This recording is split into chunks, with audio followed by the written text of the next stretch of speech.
হামলা করেছে তারা বৈষম্য বিরোধী আন্দোলনের সাথে জড়িত না। আমরা গুটি কয়েক এখানে 200-300 জন মানুষ, এর মধ্যে বিশৃঙ্খলা কেন হলো?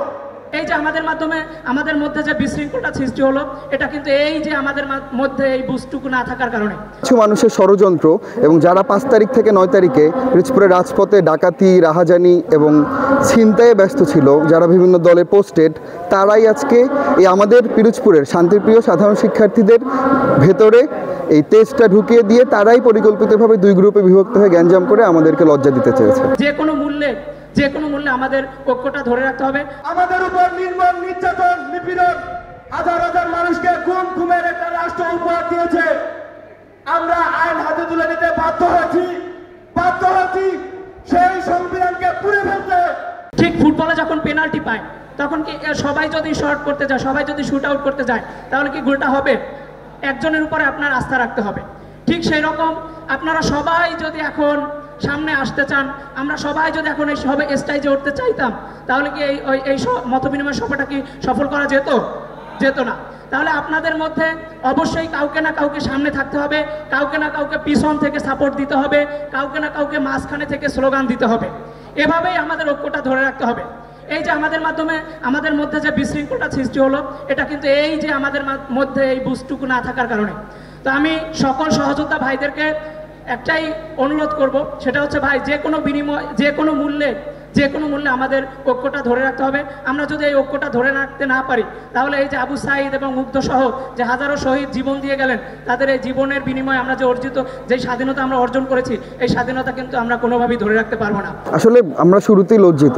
আমরা পিরোজপুর বৈষম্য বিরোধী ছাত্র আন্দোলনের সাধারণ শিক্ষার্থীরা আমরা এই মবটাকে নিয়ন্ত্রণ করার জন্য শুরু থেকে আমরা শিক্ষার্থীদের উপস্থিতি বাড়ানোর জন্য গার্জিয়ানদের সাথে মতবিনিময় সভার আয়োজন করেছি। আমরা সারা বাংলাদেশে যেটা হয়নি, আমরা সেই বিতর্ক প্রতিযোগিতার আয়োজন করেছি, আমরা গ্রাফিতির আয়োজন করেছি।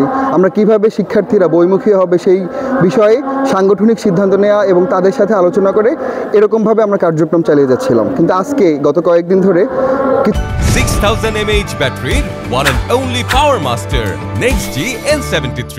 কিছু মানুষের ষড়যন্ত্র এবং যারা 5 তারিখ থেকে 9 তারিখে পিরোজপুরের রাজপথে ডাকাতি, রাহাজানি এবং ছিনতাইয়ে ব্যস্ত ছিল, যারা বিভিন্ন দলে পোস্টেড, তারাই আজকে এই আমাদের পিরোজপুরের শান্তিপ্রিয় সাধারণ শিক্ষার্থীদের ভেতরে এই তেজটা ঢুকিয়ে দিয়ে তারাই পরিকল্পিতভাবে 2 গ্রুপে বিভক্ত হয়ে গ্যাঞ্জাম করে আমাদেরকে লজ্জা দিতে চেয়েছে।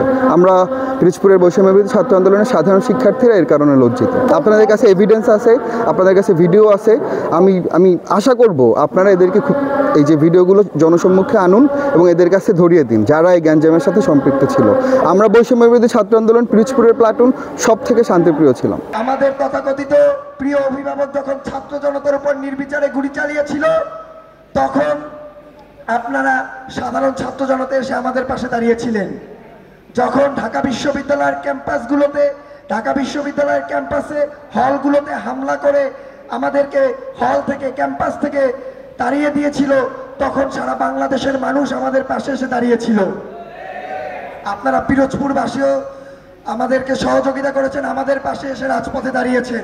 সাধারণ জনতা চাচ্ছে বৈষম্য বিরোধী ছাত্র আন্দোলন ভূমিকা রাখুক, তারা চাচ্ছে দেশ পুনর্গঠনে বৈষম্য বিরোধী ছাত্র আন্দোলন ভূমিকা রাখুক। সেই দৃষ্টিকোণ থেকে আমরা বৈষম্য বিরোধী ছাত্র আন্দোলনের কেন্দ্রীয় সমন্বয়ক টিম আপনাদের এখানে এসেছি। আমরা শুধু আপনাদের এখানে না, আমরা বরিশাল বিভাগের প্রত্যেক জেলায় গিয়ে এভাবে মতবিনিময় সভা করছি। আমরা ছাত্র জনতার কাছ থেকে তাদের মতামত চাচ্ছি, কিভাবে তারা নতুন বাংলাদেশকে দেখতে চাচ্ছে। আমরা গুটি কয়েক এখানে 200-300 জন মানুষ, এর মধ্যে বিশৃঙ্খলা কেন হলো? আমরা এই বিষয়টা নিতে পারতেছি না। বৈষম্য বিরোধী আন্দোলন, আমাদেরকে বোঝানো হতো আইনে এটা নাই, সংবিধানে এটা নাই, এ বলে গত 17 বছর আমাদের উপর নির্মম নির্যাতন, নিপীড়ন, হাজার হাজার মানুষকে গুমের একটা রাষ্ট্র উপহার দিয়েছে। আমরা আইন হাতে তুলে নিতে বাধ্য হয়েছি সেই সংবিধানকে পুড়ে ফেলতে বাধ্য হয়েছি, আইনকে বৃদ্ধাঙ্গুলি দেখাতে। কিন্তু এখন আমরা সবাই সভ্যতার চর্চা করে, আইনি প্রক্রিয়া ফলো করে আমরা সরকার গঠন করেছি। এখন আমরা মতবিনিময়ের মাধ্যমে রাষ্ট্রের রূপরেখা কি হবে 18 কোটি মানুষের সামনের বাংলাদেশের স্বপ্ন, সেই স্বপ্ন জানতেই আপনাদের সাথে রূপরেখা নিতে, আপনাদের সাথে সম্মিলিতভাবে যেভাবে স্বৈরাচার পতন ঘটেছি সেভাবে সামনের বাংলাদেশ নির্মাণ করতে আমরা এখানে এসেছি। আমরা খুবই দুঃখ পেয়েছি, কষ্ট পেয়েছি, তবে আমরা জানি যারা এখানে হামলা করেছে তারা বৈষম্য বিরোধী আন্দোলনের সাথে জড়িত না। বৈষম্য বিরোধী আন্দোলনের যে রাষ্ট্রের জনস্বার্থের লক্ষ্যে আমাদের যাত্রা, সেই যাত্রার সাথী তারা না।